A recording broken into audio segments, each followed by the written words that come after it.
We owe $70 trillion. I understand that, but don't you use to walk out a $4 trillion solution, which is basically just a way for the Democrats to avoid dealing with this until 2017. I'm not here to talk about plans to deal with this till 2017. I'm saying we've got a real problem, and I'm tired of Republicans and Democrats who either want Republicans who want to burn the place to the ground, and Democrats, with all due respect, who want to offer a plan that gets it through their end of their second term of their presidency, and then screws me and my kids when it's over. And until we do that, we have to deal with the extraction that is afoot. It is the reason the financial markets are behaving the way they're behaving. That is a mathematical fact. This is not some opinion. This is a mathematical fact. Tens of trillions of dollars are being extracted from the United States of America.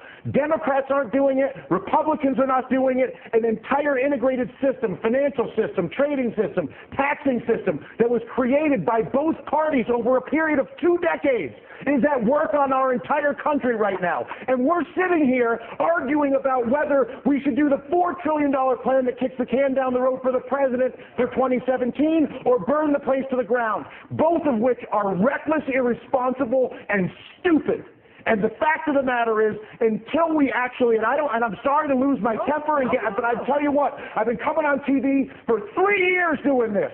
And the fact of the matter is that there's a refusal on both the Democratic and the Republican side of the aisle to acknowledge the mathematical problem, which is that the United States of America is being extracted. It's being extracted through banking, it's being extracted through trade, and it's being extracted through taxation. And there's not a single politician that has stepped forward, Susan, to deal with it. But there's only one right now. It's the leader of the free world. Whether you like it or not, the President of the United States is arguably one of the most powerful individuals we have out there. But and what you're saying is exactly the point that Dylan is making. It's not about one guy. It's about all of them. I got together. It's a great. I think Dylan. What is one guy? It's about one guy. It is about one guy. What would you like him to do? I would like him to go to the people of the United States of America and say, people of the United States of America, your Congress is bought. Your Congress is incapable of making legislation on health care, banking, trade, or taxes because if they do it, they will lose their political funding and they won't do it. But I'm the President of the United States, and I will have a country that is run by a bought Congress.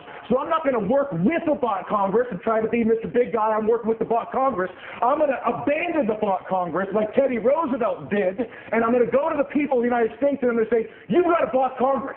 And until we get rid of the bought Congress, which is Jimmy Williams' constant point, which is get the money out of politics, and until a president says that's the problem and says he's going to fix it, there is no policy that I can possibly see, no matter how brilliant your idea may be, or your idea, or my idea, or her idea, or your idea at home, is that idea will not happen as long as there's the capacity to basically fire a politician who disagrees with me by taking funding away from him. Is that a fair assessment? Money in politics is the root of all political evil. It is corruption at its worst. And until we step up and kick that out of the park, it's going to be the same system all and only the president can do that. We're going to No. Congress has to do it too. The Congress has to do it too. But I'll tell you what. How bad does it have to get? How much money has to be extracted? How many things have to be heard? The brass tacks. Okay, physically, what do? You go and give a speech. Right now. Right now. Right now. You say you do and then what happens tomorrow? Tomorrow what happens is you begin the process of actually investing in solving the problem. So I come out and I say, how? I create an infrastructure bank with 2% blending immediately. Once I explain to people the problem, once I explain to you have cancer, once you understand how screwed up your trade, tax, and banking policies are, believe me, you will have no issue when I incorporate an infrastructure bank that I fund with repatriated offshore money that I bring in and then use to create 2% direct lending to every business in America, because when you realize that the banking system is fully corrupt and defrauding us, and I come out and say that, which is what I want my president to do, that at that exact moment I say, you know what, we got a screwed up situation here, people. You all know it, and now what? I'm going to admit it.